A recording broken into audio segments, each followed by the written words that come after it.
la revascularización en el paciente asintomático es un poco discutida, principalmente a partir de este estudio. Y en cuanto a la revascularización, sí, que es el siguiente ítem que vamos a tocar, si ustedes tuvieran un paciente, 3 vasos, ¿qué le recomendarían o qué analizarían para elegir cada estrategia?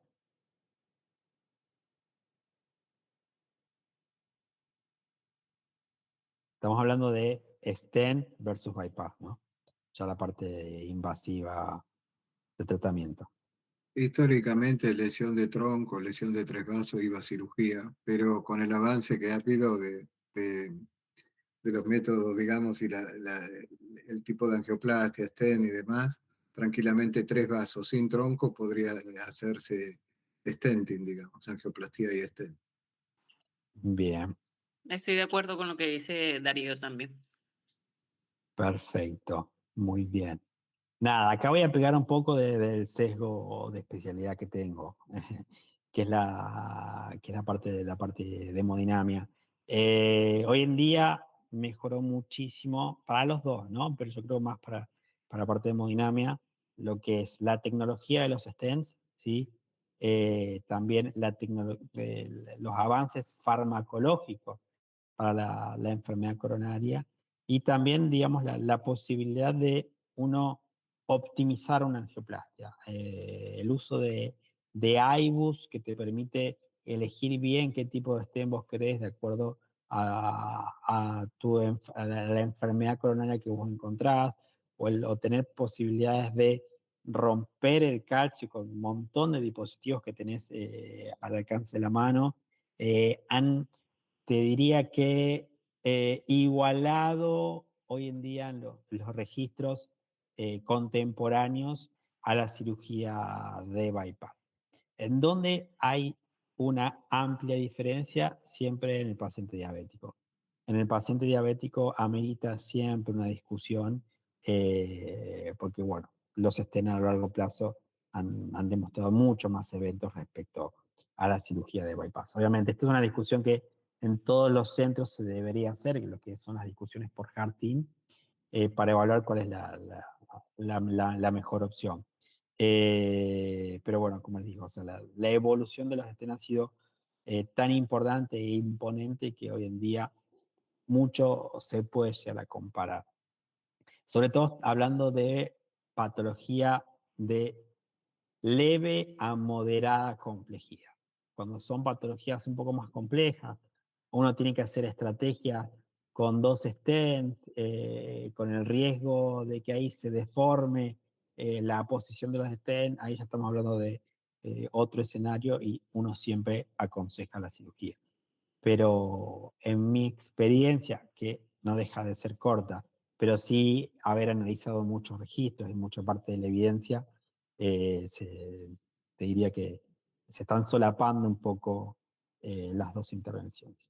Y este, bueno, es el último estudio que salió sobre los principales trabajos relacionados a lo que es enfermedad de tronco, y lo que analiza, bueno, se presentó el EuroPCR hace 20 días, sobrevida el largo término, digamos, después de una revascularización coronaria de enfermedad de tronco.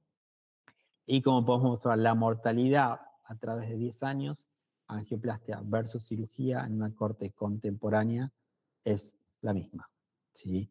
Entonces, como conclusión, entre los pacientes que tienen enfermedad coronaria, considerados que son aptos para las dos estrategias, no hubo diferencias significativas en la mortalidad entre las dos estrategias en el seguimiento de 10 años, con una incidencia similar, sea de mortalidad como de eventos. Obviamente, el paciente al cual le colocaste stent tiene mayor probabilidad de tener una nueva revascularización respecto al paciente bypassado.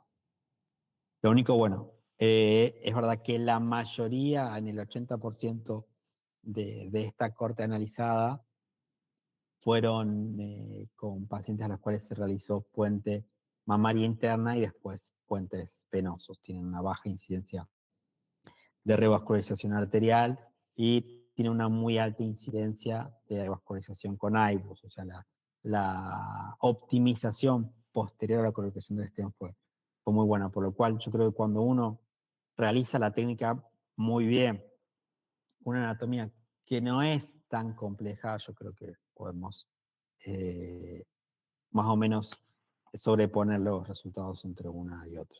No sé si sabían de este trabajo o habían escuchado algo o nada, o medio que les sorprende lo que están leyendo.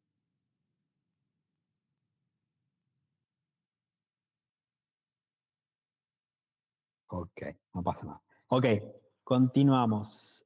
Continuamos con un término, bueno, ANOCA, que es la angina, ¿sí? Sin obstrucción coronaria significativa, que bueno, es más o menos un poco lo que ya vimos. Puede evaluarse, perdón, puede evaluarse cuando una vez descartada la coronariografía que no tiene lesiones significativas, de forma y los patrones que se presentan son distintos.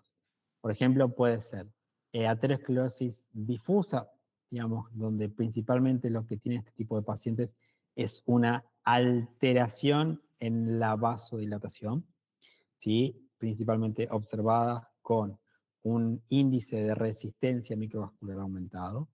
Pacientes que tengan una estenosis focal, pero que termina siendo hemodinamicamente significativa con un FFAR o IFAR positivo, o aquellos pacientes, bueno, donde puede estar presentados en forma de vasoespasmo, que puede ser vasoespasmo dependiente de endotelio y vasoespasmo no dependiente de endotelio, que son un poco definiciones un poco más avanzadas y complejas.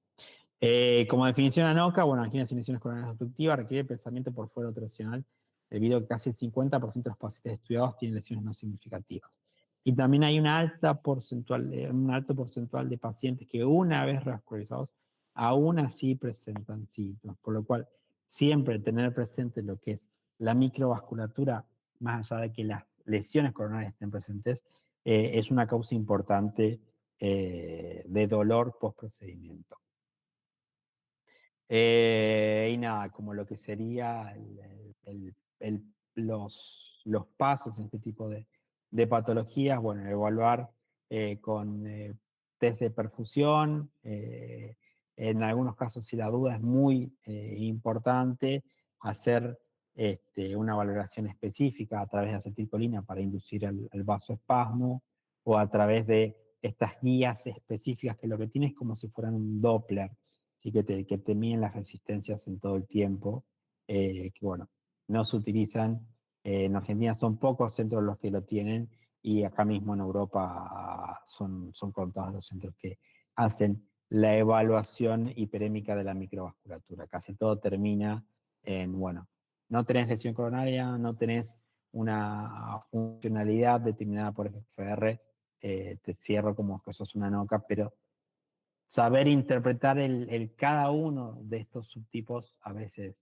es muy difícil y bueno, se diferencia principalmente en esto, ¿no? Disfunción microvascular, como definición, que tengan una reserva funcional coronaria menor a 2, 2,5 con un índice de resistencia aumentado.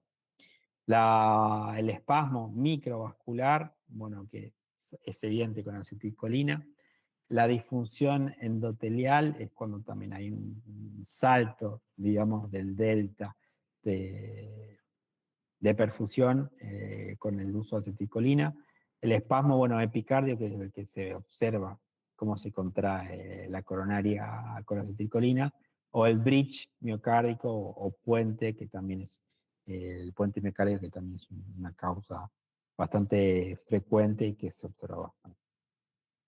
Y bueno, acá más o menos es el tipo de tratamiento que uno podría ofrecerle de acuerdo al fenotipo de ANOCA que presenten los pacientes. Ahí ya para finalizar les dejo con un caso, a ver más o menos qué es lo que harían ustedes. Bueno, es un paciente, este joven, tabaquista severo, dislipémico, mal control de factores de riesgo. Cuando son vasculopáticos severos, ya los procedimientos no puedes hacer la radial porque te generan vasospasmo o es muy pequeño, entonces fuimos con un acceso femoral. Ahí lo que podemos ver, la inyección de la izquierda es una coronaria derecha dominante, y que a nivel de una circulación coronaria a través de vasos epicárdicos da toda la irrigación de la pared anterior del ventrículo izquierdo, o sea, es la que perfunde a la descendente anterior. Y como observamos acá en la oblicua derecha caudal, a nivel del tercio medio, después del origen del segundo ramo diagonal, está 100% activo. El paciente estaba asintomático, tenía una buena fracción de eyección y estaba con terapia temprana, así que decidimos tratarlo.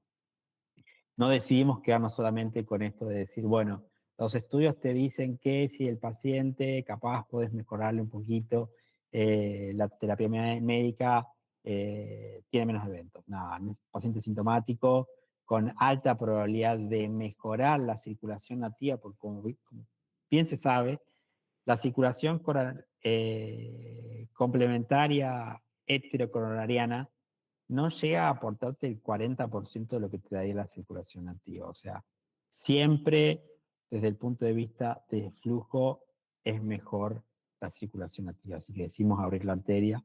Bueno, son con guías específicas que se hacen esto, son guías que tienen una punta específica con un gramaje específico. Lo que hicimos, bueno, fue atravesar esa oclusión, recuperamos el flujo a través de una punción del CAP proximal y con IBUS guiado buscamos el buen calibre de la arteria y que sabíamos que siempre estábamos en el lumen, le colocamos un stent largo y no, sin complicaciones.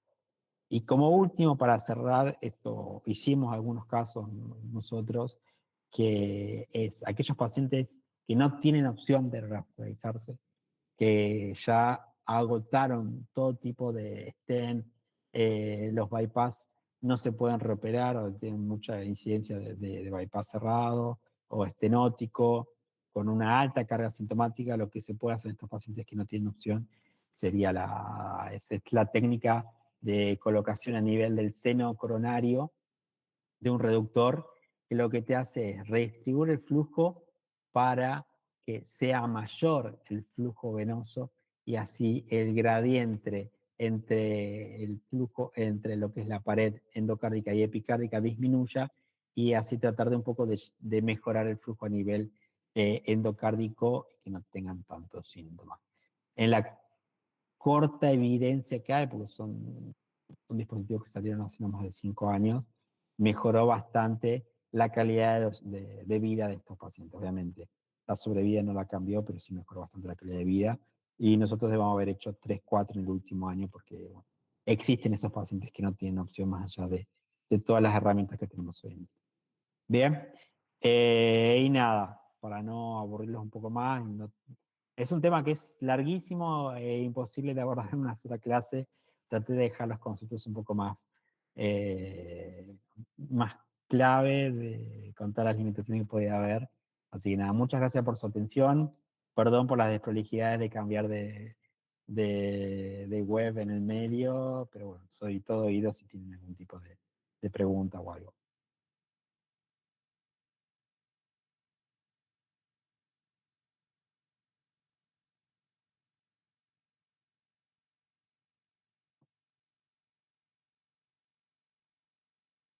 Chicos, ¿me escuchan? Sí, doctor. Bueno, para mí Perfecto. estuvo bastante claro, la verdad. Yo quería preguntarle algo con el tema de los pacientes diabéticos que usted dijo.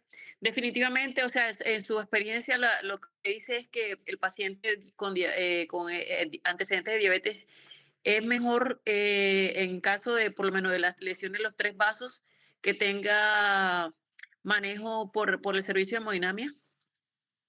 No, no, no. O sea, el diabético se beneficia más de la cirugía. Ok, ok, ok. Sí, el diabético, al ser una enfermedad no solo metabólica, sino también inflamatoria, todo tipo de intervención que vos les hagas, lastimosamente tiene mucho mayor evento respecto al paciente no diabético en las comparaciones cabeza a cabeza. Si la Eso me anatomía había coronaria quedado es compleja y el paciente es diabético, la discusión es por HER-TEAM, la gran mayoría te diría que terminan en cirugía. Ok, eso. Muchísimas gracias, doctor. No, por favor. Muy bien. Nada, si no tienen preguntas, les agradezco mucho por su atención y nada. En la diapositiva inicial estaba mi mail, cualquier cosa, si tienen alguna duda o necesitan algo, me dicen y bueno, ahí lo vemos. ¿Bien? Listo, doctor. Muchísimas gracias. Que tenga buenas noches. Hasta luego. Bueno, muchas gracias. Hasta luego. Gracias. Gracias.